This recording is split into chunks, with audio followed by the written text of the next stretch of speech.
Recall from earlier classes that, in this case, the two triangles are congruent. Verify this for triangle ABC and triangle PQR in figure 7.7. Repeat this activity with other pair of triangles. Do you observe the equality of two sides and the included angle is enough for the congruence of triangle? Yes, it is enough. Okay so basically जब हम लोगों ने यहाँ पे देखा triangle draw किया जिसमें ये वाली साइड इसके इक्वल थी, ये वाली साइड इसके इक्वल थी और जो इनके बीच में एंगल था इक्वल साइड्स के बीच में containing angle, if that containing angle is equal, तो हमें थर्ड साइड चेक करने की जरूरत नहीं है. So we can say that this is enough data. So we can say that two triangles are congruent. किससे?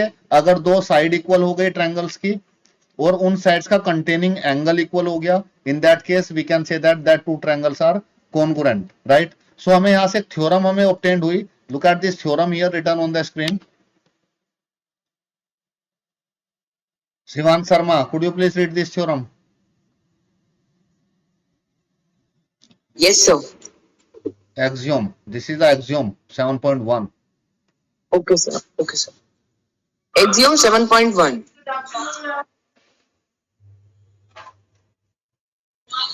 Axiom 7.1. SAS congruence rule. Two triangles are congruent if two sides and the included angle of one triangle are equal to the two sides and the included angle of the other triangle. This result cannot be proved with the help of previously known results, and so it is accepted true as an axiom.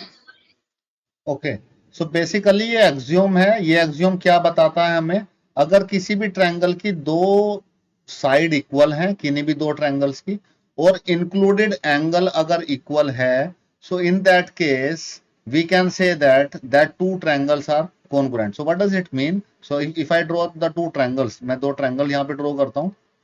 Suppose this is the triangle 1 and this is another triangle, right. So this is another triangle. So if the name of this triangle is ABC and the name of this triangle is PQR, तो ये हमें rule कहता है अगर ये side मान लीजिए 3 centimetre है और ये साइड भी 3 सेंटीमीटर है, ये साइड 5 सेंटीमीटर है और ये साइड 5 सेंटीमीटर है, तो दो साइड इक्वल है. थर्ड साइड का हमें नहीं पता है. What is this side? We do not know about this side. We do not know about this, right? And we know this angle. This angle is equal to this. तो जो equal sides हैं उनका containing angle, including angle जो उनको include कर रहा है, suppose ये एंगल 70 डिग्री है और ये एंगल भी 70 डिग्री है. So based on this, based on the two sides and this one angle, so we can say that these two triangles are congruent. और इसको बोलते हैं, इस रूल को बोलते हैं, so we can say that A B C is congruent to triangle P Q R. ऐसे हम लोग बोल सकते हैं. And this axiom is called as side angle side. तो देखिए यहाँ पे ये साइड हो गई, ये एंगल हो गया फिर, और ये साइड इक्वल हो गई. तो side angle side. So if you look at this, side then angle then side, तो side angle side. So this is called as SAS congruence rule. तो इसको हम लोग SAS कॉन्ग्रुएंस रूल भी बोल सकते हैं, SAS कॉन्ग्रुएंस रूल. तो सास भी बोलते हैं इसको, सास. तो सास होती है सास कॉन्ग्रुएंस रूल. तो सास कॉन्ग्रुएंस रूल है यहाँ पे. एंड बहु कॉन्ग्रुएंस रूल नहीं है हमारे पास, तो सास बहु दोनों हो जाते वरना. सो वी हैव ओनली सास congruence rule here, right. And if you look at this here written on the screen,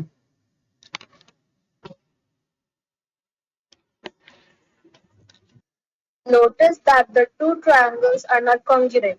Repeat this activity with more pairs of triangles. You will observe that for triangles to be congruent, it is very important that the equal angles are included between the pairs of equal sides. So SAS congruence rule holds, but not ASS or SSA rule.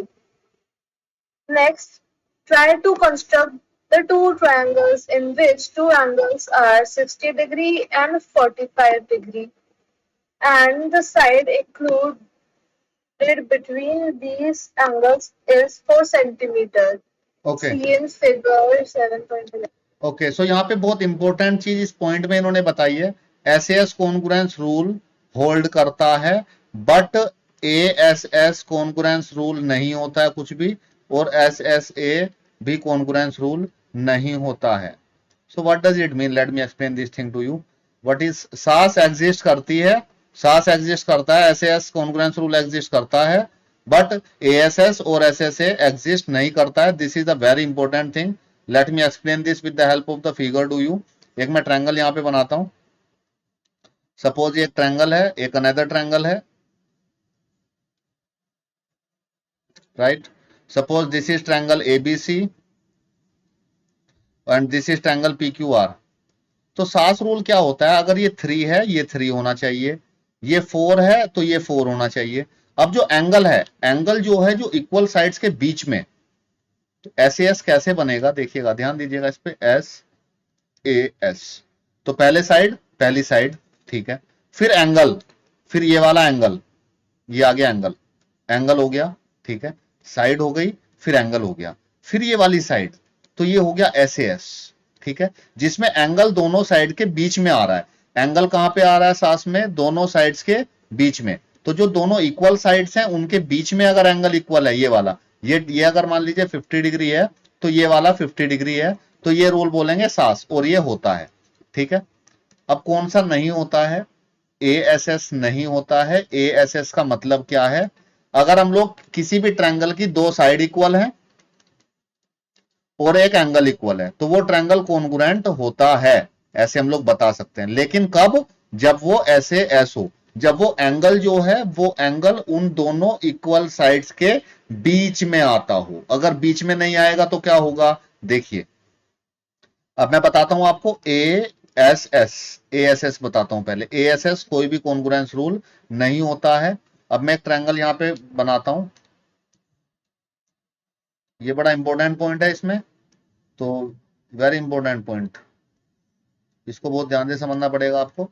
This is A B C ठीक है, और ये P Q are. अब इसमें ये side अगर 3 है ठीक है, इसकी ये साइड 3 है, तो एक एक साइड इक्वल हो गई।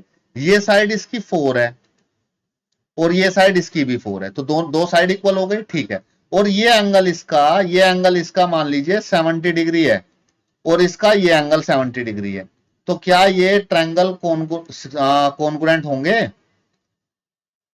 क्या ये एसएस कॉन्ग्रुएंस रूल बन रहा है?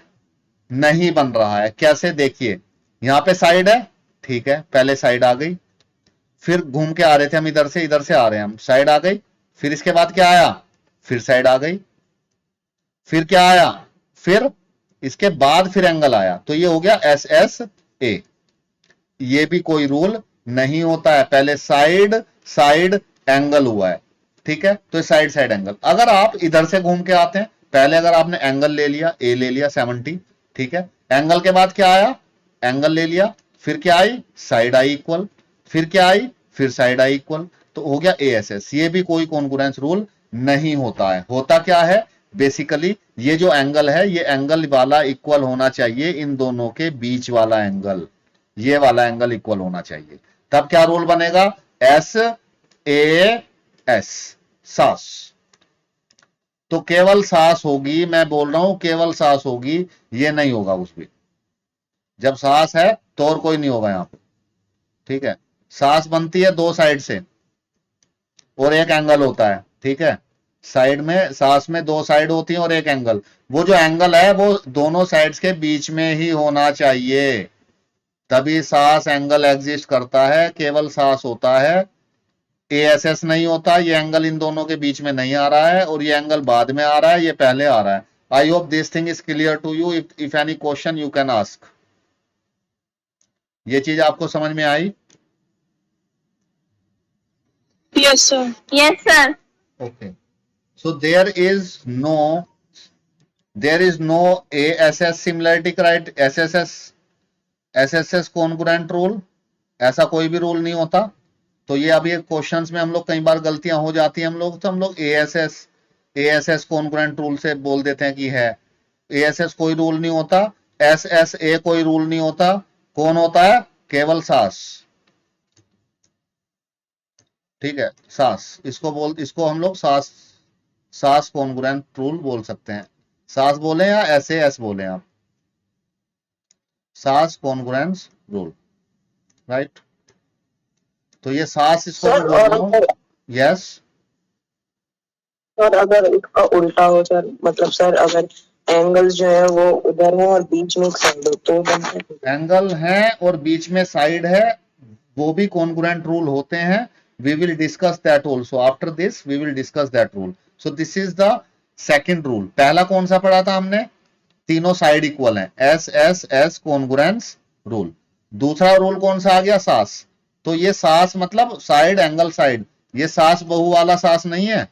कभी आप ये सोचो सास और सास भी कभी बहू थी, दैट इज नॉट दैट सास, राइट। ओके,